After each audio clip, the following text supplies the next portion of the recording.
Nyt seuraa Vappuluukin grandi finale. Nimittäin mä oon halunnut siis jo kauan ennen kuin mulla oli tää tilanne. Mä haaveilin tämmöisestä mini-kihartimesta. Ja nyt sitten, kun tää tapahtui, niin mä tajusin, että mähän en... Miten tää toimii? Tää on tosi vaikea.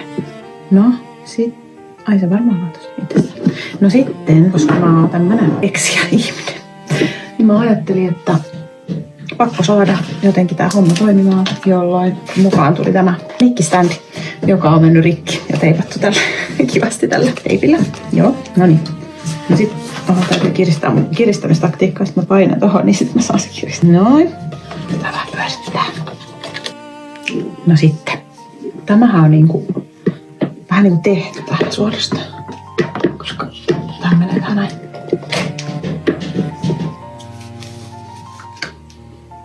Suojaudumme vähän. Ja katsotaan mitä tästä tulee. Tää oli ihan tuhoa tuomittu juttu.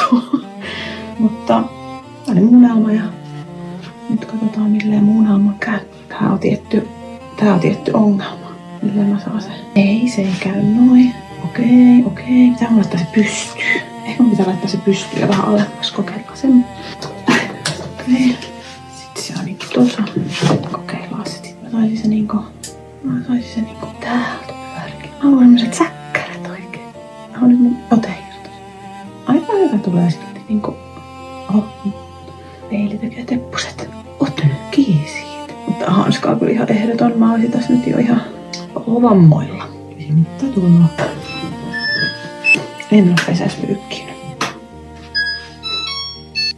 Että näe mitä tuolla takana tapahtuu. Mä näen just vähän tuolta toisesta peilistä. Kyllä vähän.